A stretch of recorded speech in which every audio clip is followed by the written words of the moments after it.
Hi, this is Joe Carrell. I'm a mix engineer, recording engineer, and producer. I've been doing it quite a while, over 20 or some odd years, quite a while. I remember when, the only way to mix was on desks like this and all this outboard, and there were a lot of great things about that. A lot of things became classics, right? LA2A, LA3A, 1176, the Lexicon 480. Of course, there were some challenges, where things would go down in the middle of a song, or during a tracking session, a compressor or would go down, or you'd be in the middle of a mix and a reverb would get noisy or go sideways on you, and you had to find something else in the middle of the song. But digital also had its challenges. In the early days, I remember the reverbs just being bad.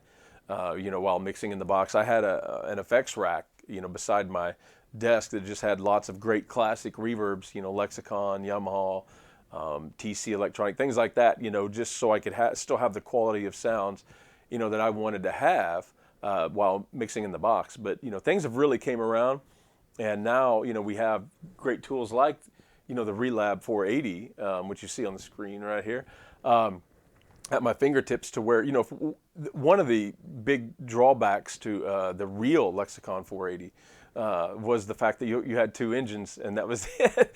And we wanted more, right? It sounded so good, we wanted that sound on a lot of things. So now I do that. A lot of my mix sessions sometimes have, I may have 4 or 5 different instances of this plug-in on various plates and halls and ambience patches and rooms, you name it, from song to song.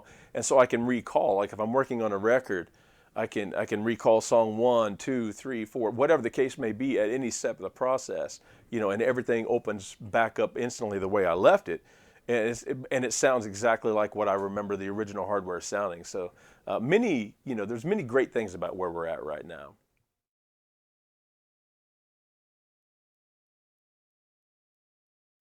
I remember the first time I used the Relab 480. There was another brand, and it was a part of their bundle. This was early on, several years back, and I owned a couple pieces of software from that company, but really wasn't sure that I wanted to subscribe to a whole bundle. And some online guys, that I respected and knew, were talking about that bundle and saying if it was nothing, if you were paying that much a month for nothing but this one extra reverb that they had added to the bundle, that it was going to be worth it and more. So I was like, wow, okay, cool.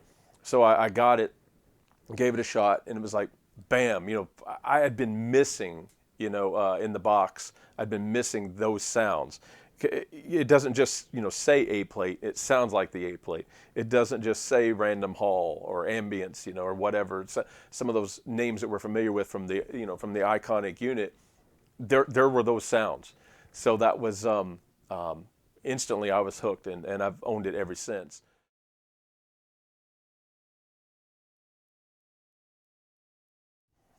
Those sounds to me, they're just a part of music. It's they're iconic. I wouldn't want to mix a song without an 1176. I wouldn't want to mix a song without access to an LA2A or an LA3A or whatever. It's just a part of an SSL bus compressor.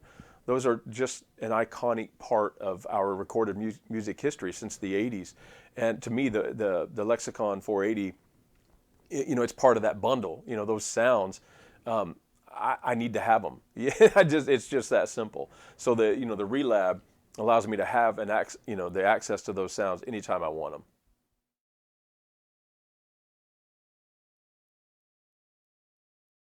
I feel like owning the Relab 480 actually saves me time and money, to be quite honest, because I'm not back. At one time I was messing with hardware, so when I'd go from song to song, I would have to reset it. And now when I open up a session, the sound that I want is there, but it's everything that I want. If my RTM is 2.5 seconds, it's there. If my pre-delay is 40 seconds, it's there. All that is built into it. I never have to mess with anything. It's just always set the way I left it. So it's very valuable. It's very valuable.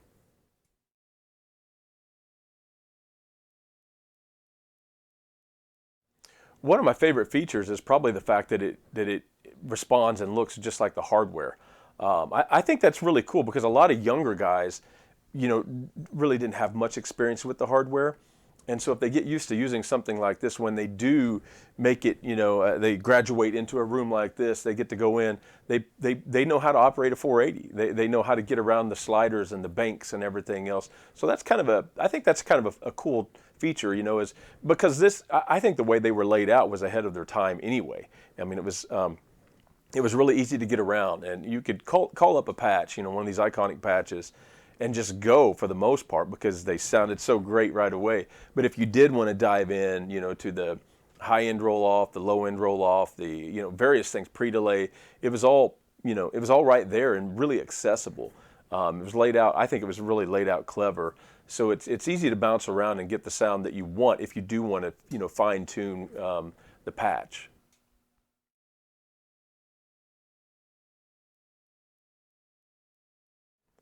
To me, a great 480 emulation is just a must-have thing. I think when you talk about what we do, there's things that are, you just have, if you're going to be in the game, you have to have them, right? You have to have an SSL bus compressor, whether it's a hardware piece or an emulation, you have to have that sound.